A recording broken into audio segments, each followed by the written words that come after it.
नमस्कार, मैं नेहा पाल और आप देख रहे हैं डियर इंडिया टीवी। प्रधानमंत्री नरेंद्र मोदी हाल ही में रूस के कजान में आयोजित 16वें ब्रिक्स शिखर सम्मेलन से वतन लौटे, जो भारत के लिए कूटनीतिक रूप से बेहद महत्वपूर्ण साबित हुआ। ब्रिक्स ब्राजील, रूस, भारत, चीन, दक्षिण अफ्रीका के इस सम्मेलन में वैश्विक और आर्थिक मुद्दों पर चर्चा के लिए इन देशों के प्रमुख नेताओं ने भाग लिया।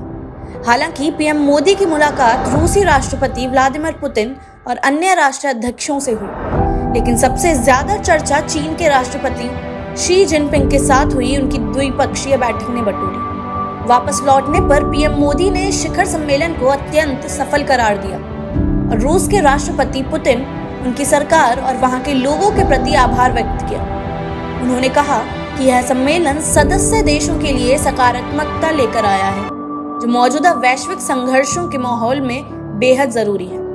यह बैठक खास तौर पर महत्वपूर्ण थी क्योंकि वर्तमान में दुनिया कई मोर्चों पर युद्ध और संघर्षों का सामना कर रही है। इस दौरान यह स्पष्ट हुआ कि ब्रिक्स एक ऐसा मंच है जो शांति, संवाद और बहुपक्षीय सहयोग को बढ़ावा देने में महत्वपूर्ण भूमिका निभा सकता है।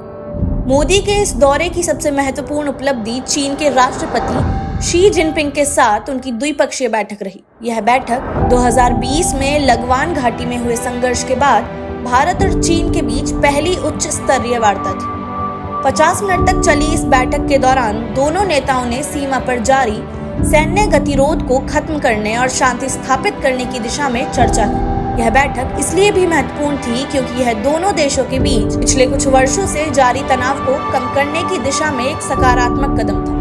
बैठक के दौरान पीएम मोदी ने इस बात पर जोर दिया कि भारत चीन के मतभेदों को संवाद के जरिए सुलझाया जाना चाहिए और किसी भी स्थिति में शांति को भंग नहीं होने देना चाहिए। दोनों नेताओं ने LAC पर सैनिकों के पीछे हटने और 2020 में उत्पन्न तनाव को सुलझाने पर सहमति जताई। इस बैठक ने दोनों देशों के रिश्तों में जमी बर्फ को पिघलाने का भविष्य में संबंध सुधारने की दिशा में संभावनाओं को बढ़ाया।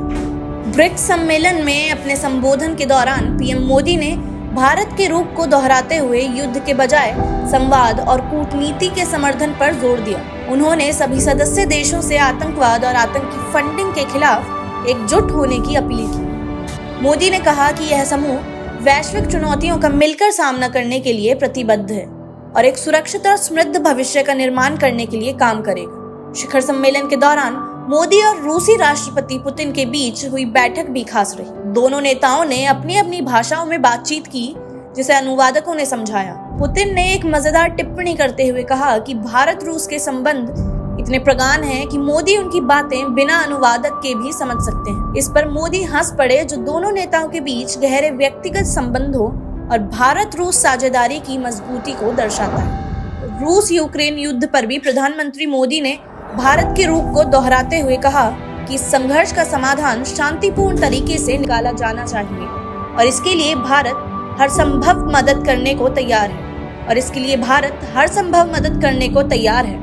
उन्होंने पुतिन से कहा कि भारत लगातार रूस और यूक्रेन दोनों के संपर्क में है और शांति और स्थिरता की बहाली का पूरा समर्थन करता है। दोनों नेताओं ने चाबहार पोर्ट और अंतर्राष्ट्रीय उत्तर दक्षिण परिवहन गलियारा जैसे महत्वपूर्ण परियोजनाओं में सहयोग को मजबूत करने पर जोर दिया।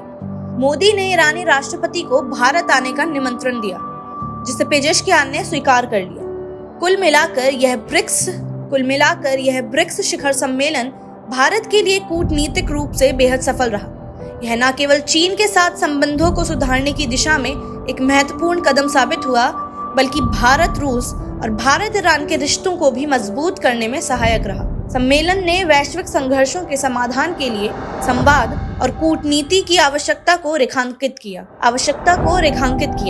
और भारत की शांति स्थापना में अहम भूमिका को मजबूत किया। आज के लिए बस इतना ही। जुड़े रहिए हमारे साथ, देखते रहिए डियर इंडिया टीवी। धन्यवाद।